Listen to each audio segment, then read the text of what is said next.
અને સાથે સાથે ઉપકારી સત્પુરુષની મહિમા પણ આમાં આવી જાય, સંકળાઈ જાય ખરી.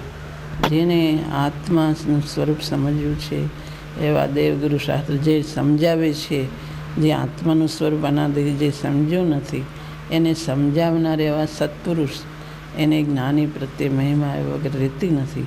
કારણ કે આત્માનું સ્વરૂપ જે સમજાવે એના ઉપર એને મહિમા આવે છે. કારણ અનાદિથી જે માર્ગ મળ્યો નથી એ જે સમજાવે એના ઉપર મહિમા આવ્યા વગર એને રહેતી જ નથી. આત્માનું સ્વરૂપ આવું છે, આ અનંત આનંદથી ભરેલો અપૂર્વ અનુપમ તત્વ છે. એ માર્ગ જેને બતાવે છે એવા ગુરુ ઉપર, દેવ ઉપર એને મહિમા આવ્યા વગર રહેતી જ નથી. કારણ કે અનાદિનો અજાણ્યો માર્ગ, જે પોતાની જિજ્ઞાસા છે એ જિજ્ઞાસા છે એ માર્ગ ગુરુદેવ બતાવે અને એ ભૂમિકામાં પોતે ઊભો છે. એ ભૂમિકામાં, કારણ કે એ અમુક જાતની ભક્તિની ભૂમિકામાં ઊભો હોય તેને મહિમા આવ્યા વગર રહેતી જ નથી. જ્યાં સુધી પોતે આત્માને જાણ્યું નથી એટલે જે જણાવે છે એના પર ભક્તિ આવ્યા વગર રહી જ નહીં. અને એવી દેવગુરુ શાસ્ત્રની મહિમા તો સમ્યક દર્શન પામે તો એની ભૂમિકા એ છે, માટે દેવગુરુ શાસ્ત્ર ઉપર એની ભક્તિ આવ્યા વગર રહેતી જ નથી. સમ્યક, કારણ કે વિતરાગ દશા ન થાય ત્યાં સુધી વચ્ચે પ્રશસ્ત રાગની ભૂમિકામાં ઊભો હોય તો એને આવ્યા વગર રહે જ નહીં. કંઈ એની સાથે વિરુદ્ધતા નથી, વચ્ચે આવ્યા વગર રહેતું જ નથી. મુનિઓ હોય તો મુનિને વચ્ચે આવે છે. બધાને મુનિઓ શાસ્ત્ર લખે તો શરૂઆતમાં જીનેન્દ્ર ભગવાનને નમસ્કાર કરે છે, સિદ્ધ ભગવાનને નમસ્કાર કરે છે. મુનિઓને પણ એ આવ્યા વગર રહેતું નથી, તો વચ્ચે આવે જ છે. તો જિજ્ઞાસુ જે ભૂમિકા, જે માર્ગ જાણ્યું નથી એને તો આવ્યા વગર રહે જ નહીં. કારણ કે એ તો એને પોતે કાંઈ સમજતું નથી. અને જે અનાદિનો માર્ગ એવો ગુરુદેવે બતાવ્યો તો એના ઉપર ભક્તિ આવ્યા વગર રહેતી જ નથી.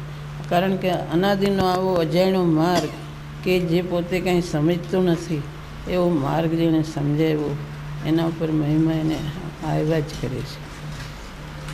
પંચમકાળમાં ગુરુદેવ પધાર્યા અને આવો માર્ગ બતાવ્યો તો મહિમા આવ્યા વગર એને રહે નહીં.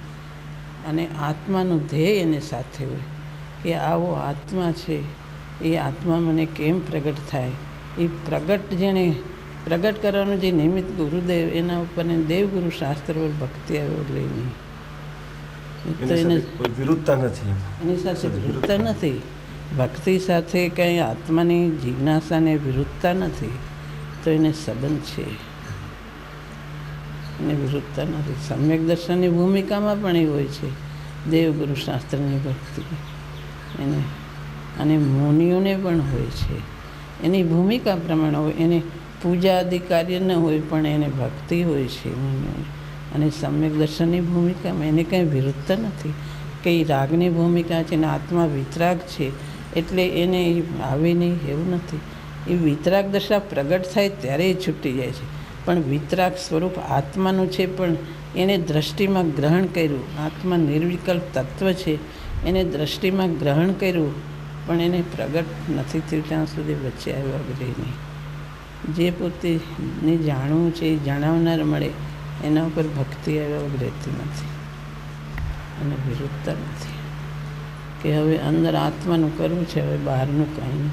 પણ એ રાગની ભૂમિકામાં આવ્યા વગર રહેતું જ નથી.